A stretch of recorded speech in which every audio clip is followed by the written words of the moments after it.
Saya ingin memberikan satu kabar gembira kepada kader PKS, keluarga besar PKS khususnya. Mohon maaf kepada undangan yang lain. Ini bukan sebuah pernyataan kesombongan, membangga-banggakan diri, tetapi saya sebagai pimpinan partai ingin terus memompa semangat kader-kader PKS, keluarga besar PKS. Di banyak tempat banyak tokoh yang demikian terkenal, tetapi mereka berusaha keras untuk selalu mendapat dukungan dari PKS. Bahkan di tempat yang PKS tidak punya kursi sama sekali di DPRD-nya, saya tanya kepada mereka, apa sih Pak yang membuat Bapak terus menerus membujuk PKS untuk ikut mendukung? Kalau nggak ada kursi kan cuma mendukung. Apalah artinya, saya katakan. Kata mereka, kalau berkaitan dengan PKS, jumlah kursi, nilai nominal tidak ada artinya, tapi nilai intrinsik mesin dan kadernya itulah yang sangat berguna bagi pemenangan ini. Bahkan mohon maaf, saya ada satu cerita di sebuah kota madya Ustaz, di Pulau Jawa, di Jabodetabek. Dia ini udah kalau lihat survei udah pasti menang, ya, incumbent Ustaz. Kemudian hampir semua partai dukung dia, termasuk partai pemenang pemilu di situ mau dukung dia. Tapi partai pendukung partai pemenang ini ditolak sama calon ini. Saya belum bisa menerima partai Anda sebelum PKS bergabung dengan kami, katanya. Nah, karena partai yang pemenang ini adalah, ya, juga ada kader-kader yang jadi menteri. Ya, menteri ini kemudian bertanya kepada kita, Pak Presiden, kenapa sih, katanya, kok kami mau dukung di sini ditunda-tunda terus karena menunggu PKS masuk dulu, katanya. Lagian PKS kok nggak masuk-masuk, katanya. Gara-gara PKS nggak masuk, kita jadi nggak bisa masuk, katanya. Jadi ikhwan akhwat fillah, yakinlah bahwa kekuatan struktur yang solid, kader yang militan itu sangat diperlukan di dalam proses pemenangan kontestasi demokrasi kita ini. Tentu saja kita juga membutuhkan figur-figur tokoh. Karena itu kita harus bersinergi.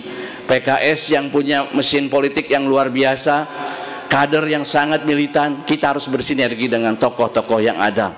Tentu ke depan kita juga akan menciptakan tokoh-tokoh sendiri di PKS ini. Karena menciptakan tokoh tidak bisa seperti membalik telapak tangan. Dia butuh proses, ya.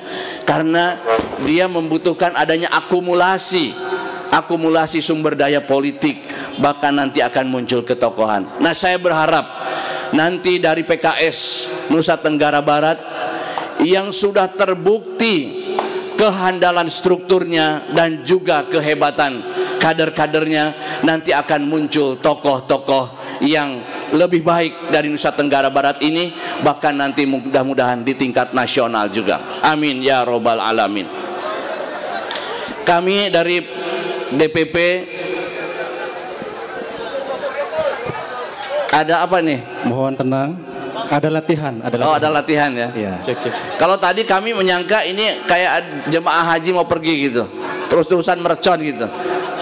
Kalau di Betawi begitu, saya nggak tahu di sini, ya.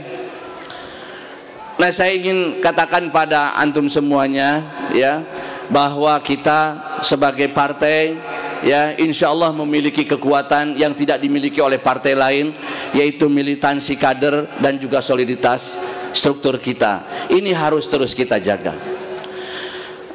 Bapak Ibu sekalian, di kesempatan halal bihalal ini saya ingin mengajak kepada kita semua, khususnya keluarga besar PKS, untuk melakukan muhasabah.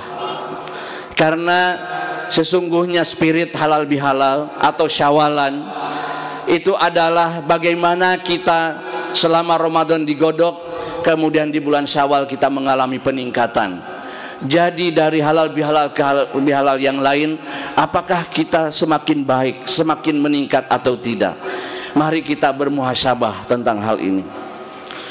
Dan secara khusus buat PKS, muhasabah di halal bihalal tahun ini sangat penting karena bertemu dengan momentum milad PKS yang ke-20, di mana orang sering mengatakan usia 20 tahun adalah usia kita mulai menginjak dewasa. Artinya di usia 20 tahun ini kita semua keluarga besar PKS harus bisa memposisikan diri pas, proporsional, sesuai dengan posisi kita yang sekarang menjadi partai yang dewasa. Mungkin tahun lalu, 2 tahun lalu, dan sampai 19 tahun yang lalu kita terkategori sebagai partai anak-anak, partai yang belum dewasa. Tapi hari ini kita adalah partai yang menginjak usia dewasa 20 tahun.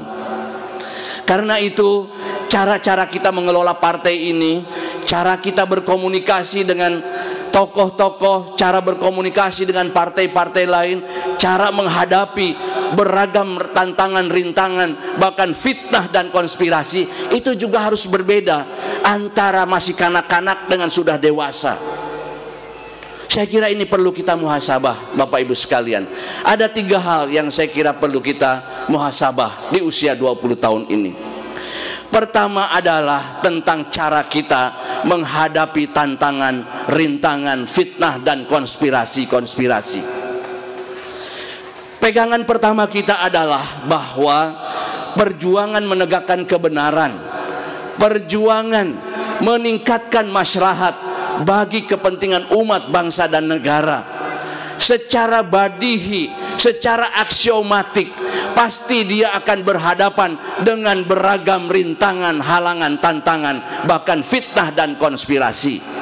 Ini adalah aksiomatik, badihi. Jadi tidak boleh ada kader PKS yang meniatkan ingin berjuang menegakkan kebenaran, menciptakan maslahat bagi umat yang lebih besar, kemudian dibayangkan jalannya kayak jalan tol, kita tidak akan mendapat tantangan, rintangan.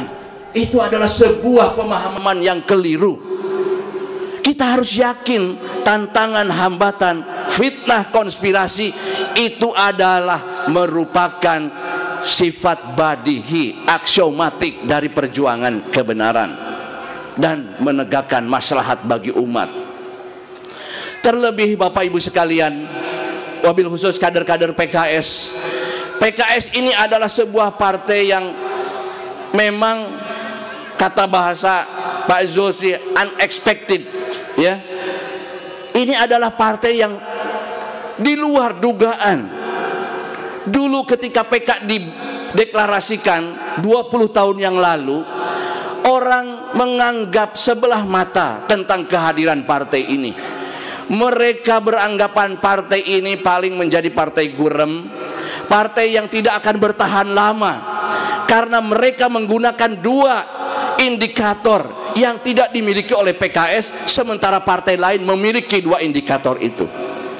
Yang pertama adalah tiadanya tokoh besar di PK itu. PK waktu didirikan gak ada satupun namanya yang dikenal di luar Jakarta, hanya dikenal di Jakarta saja. Mungkin yang di sini di NTB, paling di Lombok saja. Tidak ada tokoh besar. Karena itu orang yang menggunakan parameter partai politik pada umumnya yakin partai ini tidak akan besar. Enggak ada tokohnya kok.